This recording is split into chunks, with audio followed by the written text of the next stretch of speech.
They tore out my speed bumps like they owned the road, so I took the whole road back. Not metaphorically, not in court. I mean, I literally peeled the asphalt off and left them with red clay and rainwater. And the wild part is, I didn't do it out of anger at first.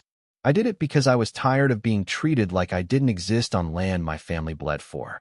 My name's Caleb Turner. I'm 41. I run a small paving outfit down in southern Alabama. Nothing fancy.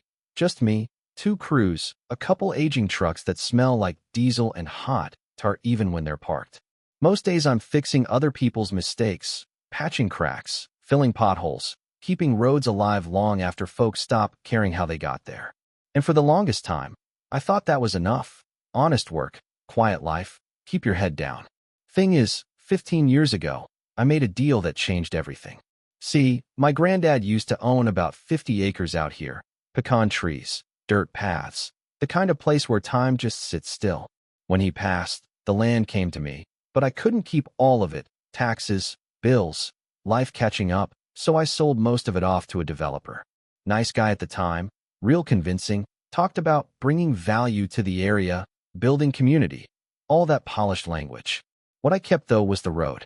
800 meters of narrow asphalt cutting through what used to be our land, connecting that new gated neighborhood to the highway. I made sure the paperwork was airtight. They got easement access, meaning they could use the road. Sure, but they didn't own it. Not the surface, not the maintenance, not the decisions. That stayed with me. At the time, nobody cared. Houses went up fast, big ones too. White columns, stone driveways, fountains that probably cost more than my trucks. Folks moved in with their Teslas, their BMWs, their perfectly trimmed hedges, and me, I stayed right where I was. Same small house near the bend in the road, same porch, same view, just now surrounded by people who didn't know a thing about where they were living. And for years that worked. I maintained that road like it was part of my body.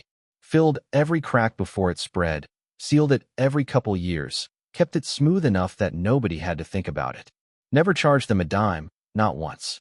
I figured, hey, they use it, I take care of it, we all move on. But things started shifting, slow at first, like most problems do. They formed an HOA, Homeowners Association, real organized, real polished. At first it was just landscaping rules, mailbox colors, the usual stuff. Then it turned into something else, control, appearances, standards. And that's when I first heard her name. Melissa Crane. She was the HOA president, mid-40s, always dressed like she had somewhere better to be, even when she didn't. Talked in that tone. You know the one. Polite on the surface, but sharp underneath, like every sentence comes with a judgment. Our first real interaction was about 5 years back. She showed up at my place, heels clicking on my gravel like she owned it, looked around at my trucks, my tools, the oil stains, and said, "Mr. Turner, we've received a few concerns from residents about the visual impact of your property." I remember just leaning on my tailgate, wiping my hands on a rag, trying not to laugh. "Visual impact," I said. "You mean my work trucks?" She smiled, tight, controlled. "We prefer to maintain a certain aesthetic in the community." I looked past her at those million-dollar houses, then back at her. "This ain't your community," I told her. "This is my land." She didn't like that, not one bit. From then on, it was little things. Complaints about noise when my crews left early. Comments about road quality, like I wasn't the one keeping it drivable. Suggestions, always suggestions about how things should be handled. I let most of it slide.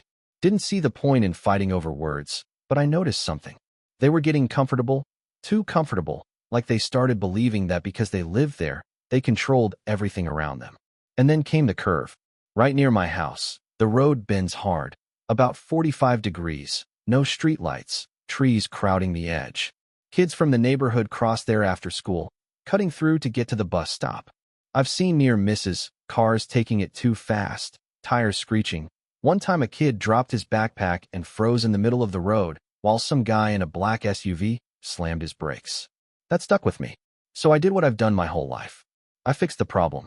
I installed 4 concrete speed bumps along that stretch, solid ones, about 6 inches high, painted bright yellow with reflective strips so you couldn't miss them even at night. Took me a full day, measured spacing, made sure they'd slow traffic without wrecking suspensions. It wasn't pretty, sure, but it was safe. And for about 12 hours, it worked. Next morning, I step outside with my coffee, and something feels off before I even see it. The road looks wrong. Too smooth. I walk down there, and my stomach just drops. Every single speed bump gone. Not removed clean, no, smashed. Broken concrete scattered into the ditch like trash.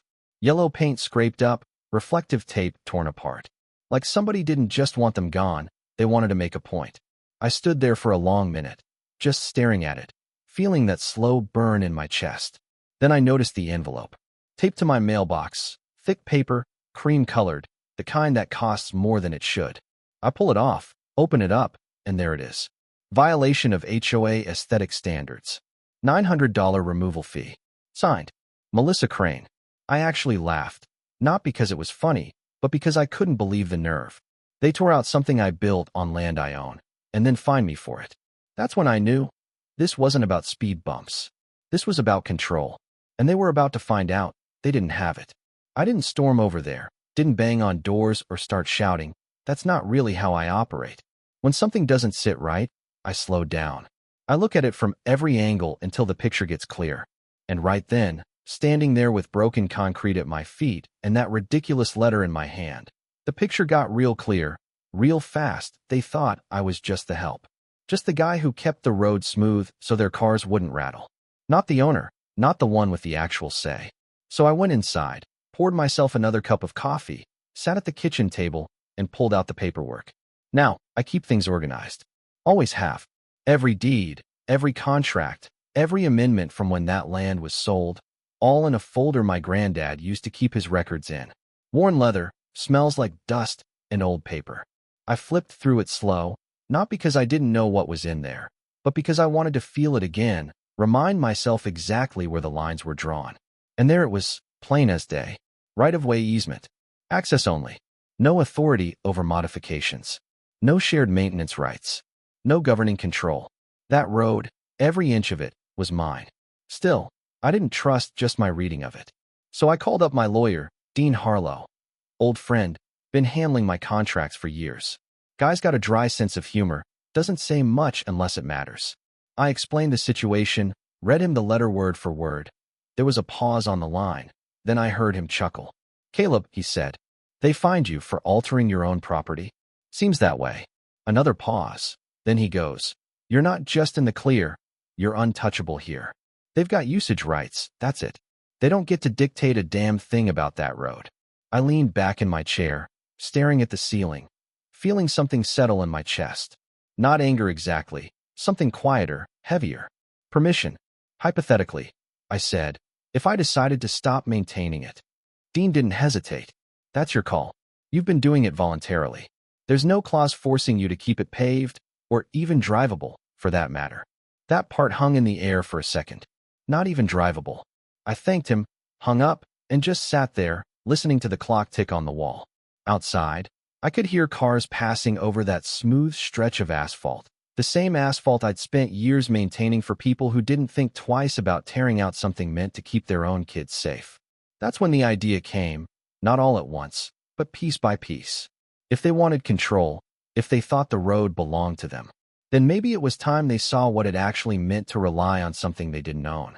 Next morning, I made a call. Rented a skid steer. Bobcat, midsize, nothing fancy but enough to do the job. Cost me about $300 for the day. Picked it up myself, drove it back slow, feeling the weight of what I was about to do settling in with every mile. I didn't rush it. Parked it at the edge of the road, right where the neighborhood entrance starts. Took a minute, just standing there, looking down that stretch of clean black asphalt, 15 years of upkeep, layer by layer, all done by my hands or my crew. Then I climbed in, fired it up, and lowered the blade. The first scrape. I'll never forget that sound. Asphalt doesn't just come off clean, it resists. There's this tearing noise, like fabric ripping, but heavier, deeper. The blade caught the edge, dug in, and slowly, the surface started to peel back. Black pavement curling up in thick strips, exposing the red Georgia clay underneath, untouched for decades. I worked for 13 hours straight that day. No music, no breaks longer than a few minutes. Just me, the machine, and that road coming apart piece by piece. Cars started backing up at first. People confused, some got out, watching from a distance like they weren't sure what they were seeing. Around midday, I saw Melissa pull up. White SUV, spotless as always, she stepped out, sunglasses on. Heels again, like she thought she could walk into the middle of a construction site and still look in control. She waved her arms, yelling over the engine. I cut the machine, climbed down. "What do you think you're doing?" she snapped, looking around at the torn-up asphalt like it personally offended her. I wiped my hands, calm as I could be. "Working on my road." "You're destroying it," she said. I tilted my head a little. "No, I'm removing material." Her jaw tightened. "You can't just. People live here, Caleb. This is their access point." "Easement access," I corrected. "You might want to check your paperwork." That hit a nerve. You could see it in the way her posture shifted, just slightly. "This will affect property values," she said, like that was the ultimate argument. I shrugged. "Maybe." She stepped closer, lowering her voice. "If this is about the speed bumps, we can discuss." "No." I cut in, still calm, but firmer now. "That wasn't a discussion when you tore them out." Silence for a second. Then she straightened up, that same polished tone coming back. "You're making a mistake." I gave her a small nod. "We'll see." Then I climbed back into the Bobcat and started it up again, conversation over. By sunset, about half that road was gone. And then it rained. Not a light drizzle. I'm talking one of those heavy southern storms that just sits over you for hours. I stood on my porch that night, watching it come down, water hitting that exposed clay, soaking in, turning it darker, thicker. Next morning, that road wasn't a road anymore. It was mud. Thick, red, sticky mud that grabbed onto tires and didn't let go. First car I saw try to come through was a black BMW. Guy probably thought he could just power through it. Bad call. Back wheels spun, fishtailing side to side, mud spraying up the sides of his car like paint. Took him 5 minutes just to get halfway through. I watched the whole thing from my porch, cup of sweet tea in hand. Didn't feel good, didn't feel bad either. Just necessary. By day 3, it got worse. More rain, deeper ruts. Some spots were 4 inches down where tires had sunk in. Water started pooling in the low areas, turning sections into standing puddles that looked more like swamp than road. Brown water, thick with clay, smelling like wet earth and rust. One of the Teslas got stuck right near the bend, couldn't get traction. Just sat there, wheels spinning uselessly until they had to call a tow truck. I heard later it cost them $600 to pull it out. Deliveries stopped coming in. School buses refused to drive down. Parents had to park at the highway and walk their kids through mud just to get home. And all of a sudden, that smooth, invisible convenience I'd been providing for 15 years became very, very visible. By the end of the week, nobody was ignoring me anymore. By day 7, the road wasn't just inconvenient. It was a problem nobody in that neighborhood could pretend away anymore. You could see it in how quiet things got. Fewer cars trying to push through, more people just standing at the edge of the mud like they were waiting for it to fix itself. But roads don't fix themselves, not out here.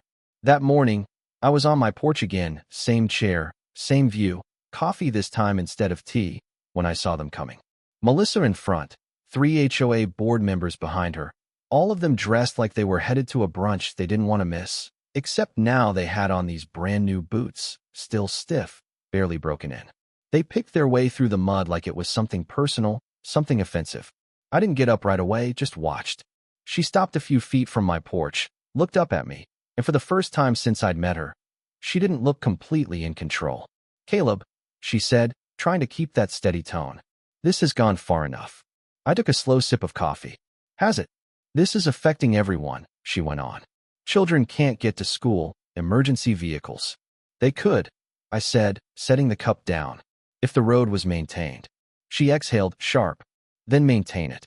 I leaned forward a little, resting my elbows on my knees. I did. For 15 years. One of the board members, a guy in a polo shirt that probably cost more than my boots, stepped in. "Look, we're willing to be reasonable here." "That's new," I muttered, not even trying to hide it. Melissa shot him a look, then focused back on me. "What do you want?" There it was. Not a demand, not a threat, a question. I stood up, walked inside for a second, grabbed a folder off the kitchen table, same one with all my paperwork, but now there was something extra in it. Came back out, handed her a printed sheet. "My invoice," I said. She took it, scanned the page, and I watched her expression change, piece by piece. Asphalt materials, $87,000, she read slowly. 10-year maintenance contract, $6,500 annually, paid up front. She flipped the page. Consulting fee, $12,000. Her eyes snapped up to mine. $164,000. I nodded once. That's what it costs to do it right. That's absurd. The guy in the polo said immediately. That's real. I cut in. You wanted control over how this road looks, how it functions. This is what that responsibility costs. Melissa's grip on the paper tightened. You're extorting us. I shook my head, calm as ever. No, I'm offering you a solution. She stared at me for a long second, and I could see the calculation happening behind her eyes. Pride fighting with reality. What's the condition? She asked finally. I let a small pause hang there, just enough. You buy the materials, I said, and you lay the asphalt yourselves. Silence. You supervise? She asked. I oversee, I corrected. Thickness, temperature, compaction, every inch. Nothing gets approved without me signing off on it. The guy in the polo actually laughed. You expect us to pave a road? I met his eyes. I expect you to understand what goes into the thing you've been taking for granted. Melissa folded the paper, slow and deliberate. We'll be in touch. I nodded. You know where to find me. They turned and walked back through that mud, a little less careful this time. Boots already stained, posture a little heavier than when they arrived. And for a moment, I thought that might be it. That maybe they'd push back, try legal action, drag it out. But life has a way of speeding things up when people get uncomfortable enough. About 2 weeks later, I heard what happened. Melissa's husband, Daniel, I think his name was, came home late one night, tried to walk through that stretch without watching his step, slipped. Went down hard. Mud all over him. Ruined a suit that, from what I heard, cost about $2,000. Didn't break anything, but his pride took a hit. And pride, that's a powerful motivator. Next thing I know, there's an emergency HOA meeting. Realtors pulling listings because nobody wants to show houses with a mud pit for an entrance. Property values starting to dip, not crashing, but enough to make people nervous. 3 days after that, I get a call. Melissa. Her voice was different this time, still controlled, but softer around the edges. We're prepared to move forward, she said. With the terms? I asked. A pause then. Yes. No changes. No. I looked out at that road, still muddy, still holding water in the deeper sections. Then I said, then we'll start Friday. Wire transfer clears first. It will, she replied. And it did. $99,000 came through that Friday morning. Partial up front, enough to cover materials and lock things in. The rest structured into that contract they'd signed, 10 years, my terms. Saturday morning, a truck rolled in carrying 40 tons of hot asphalt. Steam rising off it in the early heat. Smell hitting the air like something familiar, something I understood better than anything else. And right behind it, they showed up. Melissa, the polo guy, the other board members, 6 of them total. All wearing borrowed work boots, gloves that still had the tags tucked in, clothes they clearly didn't mind ruining, or maybe just didn't realize how bad it would get. I didn't say much. Just sat on the tailgate of my truck, coffee in one hand, clipboard in the other, and pointed. Start with the base layer, I said. Even spread. Don't rush it. They got to work. At first, it was almost amusing. Careful movements, trying to keep things neat, like this was some kind of weekend project. But asphalt doesn't care about neat. It cares about heat, timing, pressure. Within an hour, the sun was high, pushing 90 degrees. The material started cooling faster than they expected, getting harder to spread evenly. They were sweating, gloves coming off, hands getting dirty, real dirty. By hour 3, the complaints started.